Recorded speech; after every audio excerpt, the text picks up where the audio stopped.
Chao pueblo, bienvenidos a este canal y bienvenidos a este episodio en el cual estaré hablando de todos aquellos jugadores que están cedidos por parte de la Juventus y que estarán posiblemente regresando a la Juve durante este verano. Hemos recibido muchísimas preguntas por parte de ustedes para un poquito más de profundidad sobre este tema, ya que podría pues obviamente pintar lo que podría ser el equipo de la Juventus el año que viene y es un punto importante a resaltar para la planeación de este grupo de cara que ya estamos a punto de terminar la temporada. Obviamente, antes de empezar de lleno en este tópico, siempre el recordatorio de que dejen ese me gusta, se suscriban y compartan. Tres cosas súper fáciles para ustedes, pero fundamental para nosotros, para poder llegar a muchísimos más juventini alrededor del mundo que todavía no han encontrado esta su casa en Pueblo Juve.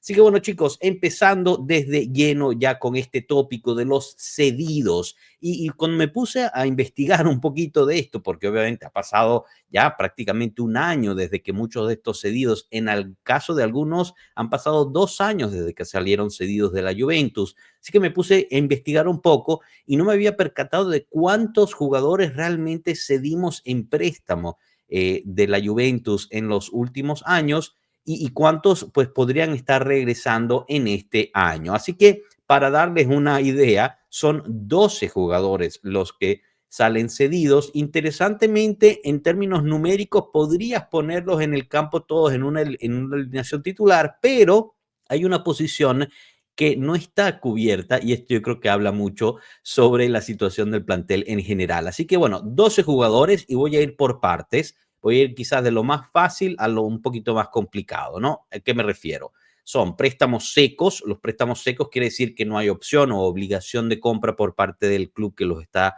recibiendo. Por ejemplo, en nuestro caso, Veiga es un préstamo seco.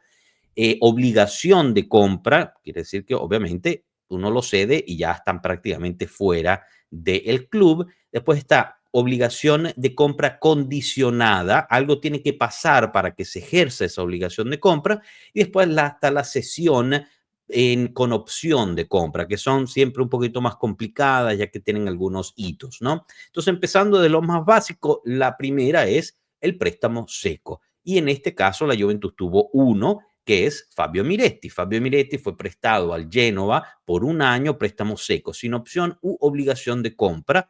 Por ende, Miretti regresa en verano a la Juventus. La cuestión es que no lo verán en la Juventus este verano hasta que empiece la nueva temporada. ¿Por qué? Porque se tuvo que esperar la espalda. Tuvo un percance en un entrenamiento con el Genoa, tuvo que operarse, ya se operó, salió todo perfectamente bien, está en proceso de recuperación y en terapia física, pero se pierde el Mundial de Clubes de la FIFA en este verano con el club, regresará ya cuando regrese el club para empezar a preparar el próximo año. ¿Qué planea hacer la Juventus con Miretti? Puede que lo vuelva a prestar, puede que se quede en el equipo, lo venderá. Simple y sencillamente no tenemos suficiente información para darles en este momento porque no sabemos ni siquiera quién va a ser oficialmente el próximo entrenador de la Juventus y eso tendrá mucho que ver con lo que se decida hacer con Miretti. Yo creo que pues llama mucho que en este caso se decidió por hacer un préstamo seco para asegurarse de que Miretti no se fuera a ningún lado, simplemente encontrara más minutos, porque la idea cuando un club hace eso es que lo quiere de regreso a ese jugador. Pasando a las obligaciones de compra, préstamos con obligación de compra, aquí hay dos jugadores, quizás uno de ellos hasta se les olvidó a ustedes que estaba prestado, y en este caso es Rovella y Pellegrini.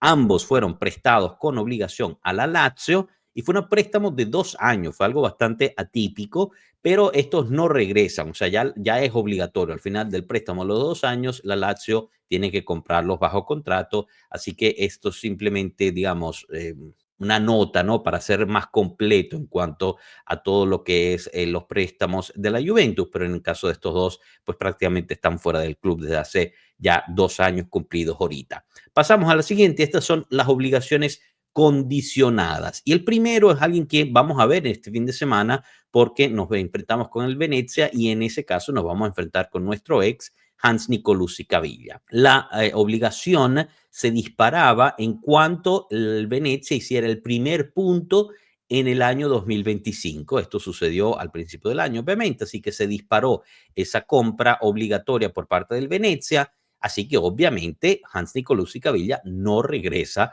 a la Juventus. La Juventus en general, en todo, ¿no? Con ese préstamo oneroso, porque fue un préstamo oneroso más el que se dispare la obligación de compra, terminó recibiendo alrededor de 12 millones por el buen Hans. Que bueno, a ver cuál es el futuro de Hans, ya que pues está en un equipo que lo acaba de comprar, pero lamentablemente, especialmente si no nos ganan, esperemos no nos ganen, va a ir a la Serie B. Hablando de quien jugó en la Serie B, Fagioli lo vimos salir en préstamo en diciembre. Yo creo que muchos todavía recuerdan los términos, pero en caso de que no se los recuerdo, es una obligación condicionada a que la Fiorentina califique a una Copa Europea, cual sea esa copa. Puede calificar a la Conference, puede calificar a la Europa League, puede calificar a la Champions, la que sea, hace que la obligación de compra de Fagioli se ejerza. Obviamente la Fiorentina todavía está batallando para tratar de entrar a uno de estos puestos, pero no está fácil. En caso de que no califique,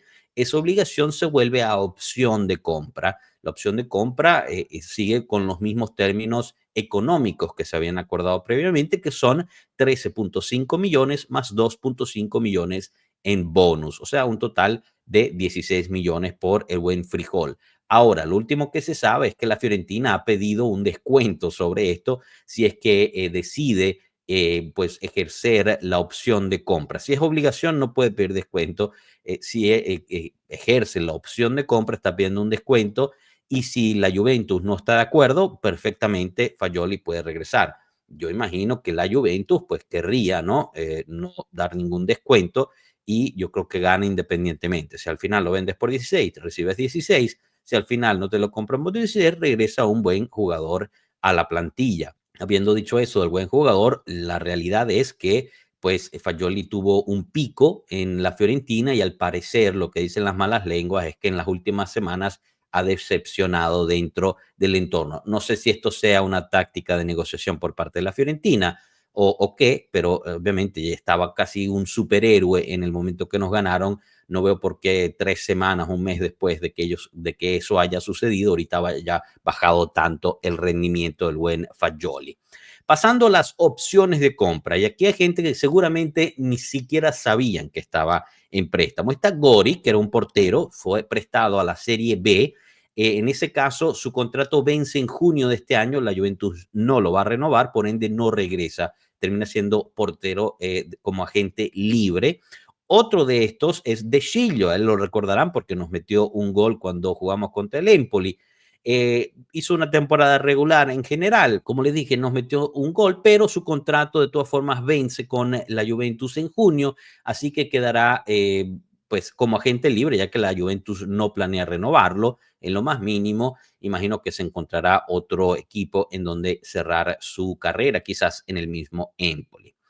Aquí empiezan un poquito las cuestiones interesantes. Yaló se fue al Porto después de que el verano pasado fue muy tumultuoso para el defensor portugués, ya que había estado en la preparación, parecía que se quedaba, después no, fue a hacer unas pruebas médicas a Roma. La Roma nunca lo llevó a la sede a hacer las pruebas médicas, lo encerró en un hotel por 24 horas, salió súper molesto de eso, regresó a la Juve, parecía que se quedaba en la Juve, después al final no, fue prestado al Porto con opción de compra. Bueno, resulta ser que el buen Yaló tuvo problemas disciplinarios, especialmente al final de la temporada, tanto así que ya ni siquiera es convocado por parte del plantel técnico ahí para los entrenamientos y los partidos, así que no queda duda de que Yaló regresará a la Juventus. Veremos qué decide hacer la Juventus en cuanto a él, si dejarlo el plantel, tratar de venderlo, volverlo a prestar. Al final hizo varios partidos en el Porto y un par de goles también metió,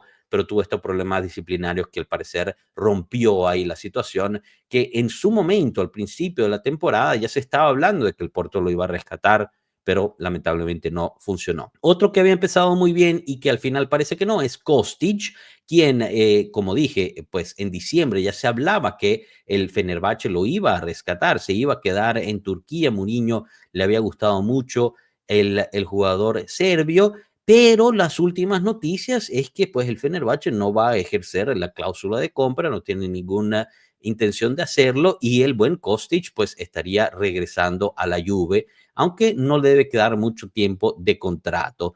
Veremos qué hace la Juve en ese aspecto. Otro que el contrato pues sigue existiendo increíblemente es Arthur. Arthur, quien al final se va después de haber pasado 6 meses sentado. Acuérdense que estuvo fuera prácticamente del equipo por 6 meses de este año. Se va al Girona, a España, y pues ha encontrado cada vez más espacio. Empezó un poquito flojo, pero fue encontrando más espacio al punto que el equipo español quiere negociar con la Juventus para ver si se puede extender esa opción y o comprarlo definitivamente, lo cual sería una gran novedad para la Juve. Lo último también sería en la fase defensiva, y esta es la noticia más fresca que les puedo traer, que es justo el de Facundo González, que es, digamos, defensa uruguayo. Jugó muy, pero muy poco en el Feyenoord, no convenció en lo más mínimo. Se habla de una posible extensión de contrato con la Juventus, ya que solo le queda un año. Así que bueno, veremos qué pasa. Definitivamente regresa en verano, pero no está claro qué vaya a pasar. La Juventus lo va a tratar de renovar y volverlo a sacar prestado, se lo queda en el plantel para ver si sí o si no, o quizás lo saca prestado sin renovarlo, como hicieron con Gori de Chilio, y dejar que se expire el contrato, pero no creo, ya que él es joven, todavía tiene mucho futuro y margen de crecimiento. Quien ya no está tan joven, pero jugó bastante este año, es Daniel Erugani. Daniel Erugani hizo muchísimo en el Ajax, anotó un gol también. Todo apuntaba a que le estaba yendo muy bien. Al final del todo, independientemente de lo bien o no que le haya ido en el Ajax, no lo rescatará el equipo holandés y regresa definitivamente a la Juventus en este verano. Así que bueno, chicos, al final, si se dan cuenta, regresan, digamos, un mediocampista que es Miretti, tienes otro mediocampista que quizás regrese con Fagioli, un mediocampista lateral izquierdo que es Kostic, Arthur, veamos si regresa o no, y los demás son todos defensas, ¿no? Porque tienes a Jaló, tienes a Facundo González y tienes a Rugani. Y como dije, había suficientes posiciones para llenar un 11 titular, menos el atacante. No mandamos en préstamo a ningún atacante, obviamente, porque nos faltaron muchísimos atacantes, tanto así que nosotros pedimos prestado a muchos atacantes. De todos estos chicos, ¿a quién les gustaría que regrese? ¿Quién definitivamente no quieren ver de regreso en la Juventus? Les pido que me dejen esos comentarios y conversamos al respecto de esta forma. También los invito a que dejen ese me gusta, se suscriban y compartan. Lo dejamos hasta aquí. Muchísimas gracias por su atención. Nos vemos la próxima. Hasta luego, pueblo. ¡Chao!